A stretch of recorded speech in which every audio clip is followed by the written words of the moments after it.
This forest in the middle of Tokyo, it's completely man-made.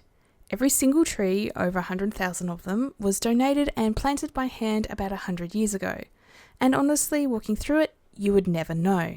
This forest makes up the grounds of Meiji Jingu. Come along with us to learn more about the most popular Shinto shrine in Tokyo. Meiji Shrine is a Shinto shrine that sits on 70 hectares of forest located near Yoyogi, Harajuku, and Omotesando.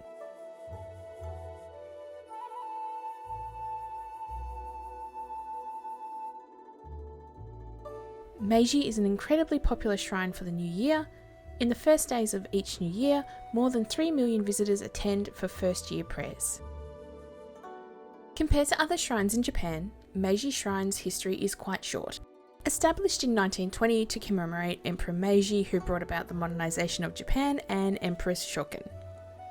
The Meiji Restoration was a turbulent time which saw the downfall of the shogunate and restoration of ruling power to the emperor.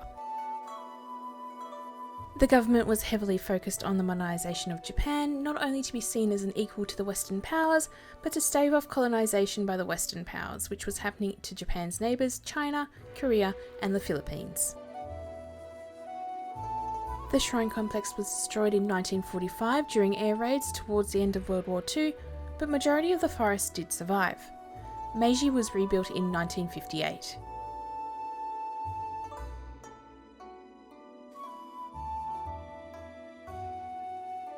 As you can imagine, for a country that had isolated itself for over 260 years, these changes and happening over a relatively short time frame did lead to a lot of dissent.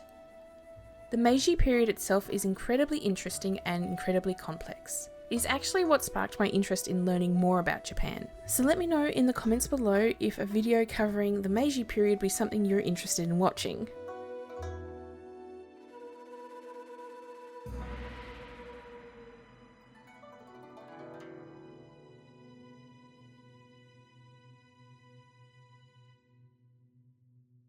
Meiji Shrine was designed by Chuda Ito and was originally built in Japanese cypress, as it's a highly water-resistant wood. The same wood was used when it was rebuilt in 1958. The Nagare Zukuri style roof is a streamlined roof that allows for protection from the elements for visitors. The use of the unpainted wood gives Meiji Shrine a very distinctive look.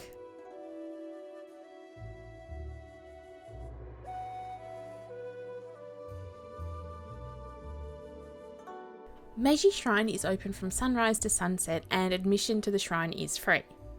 That said, the museum and the garden do have opening times and admission fees, which you can find out more about on the Meiji Shrine website. There is some stairs in some of the shrine buildings, but majority of the site is accessible for prams and mobility aids. That said, Meiji Shrine itself is far away from majority of the entrances, so you may need to take some breaks, and it may not be that accessible to those who rely on a manual wheelchair.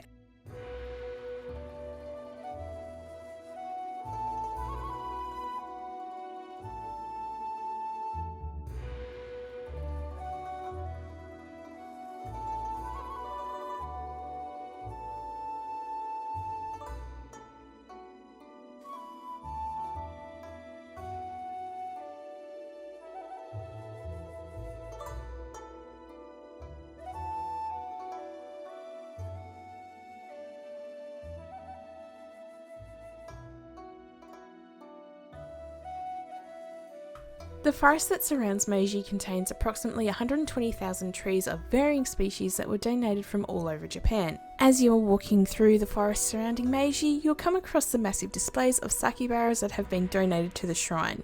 The colours are absolutely amazing and they stand out against the forest with their messages of prosperity and hoping for luck.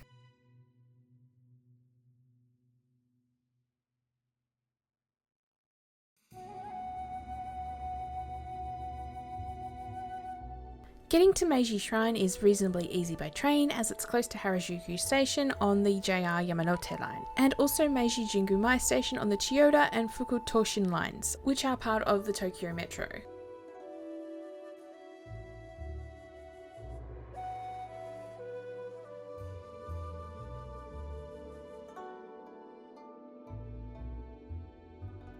As well as the shrine and the 70 hectares of forest, there is a few other things that are of interest that you may want to visit while you're there. one being a museum and the other being the inner garden.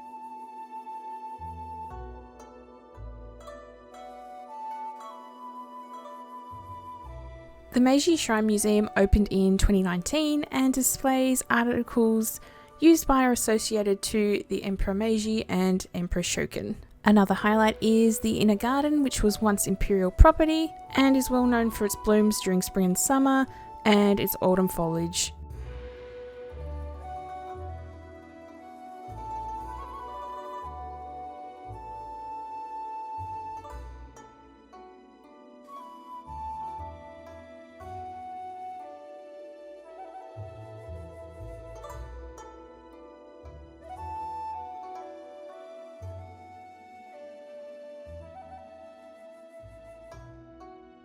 The torii gates at each entrance are 12 meters tall and are also made of Japanese cypress.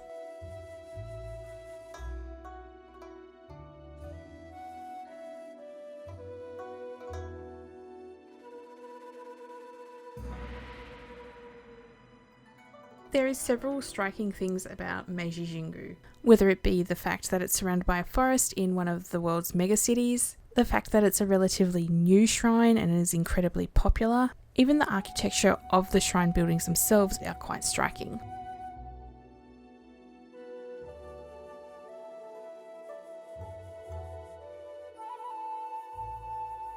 Meiji Jingu is definitely worth visiting, if nothing else to experience the complete whiplash you'll have from going from Takeshita Street to the forests of Meiji Jingu. If you enjoyed this video, please let me know in the comments below, and don't forget to subscribe if you want to see more videos about food and travel. Thanks for watching.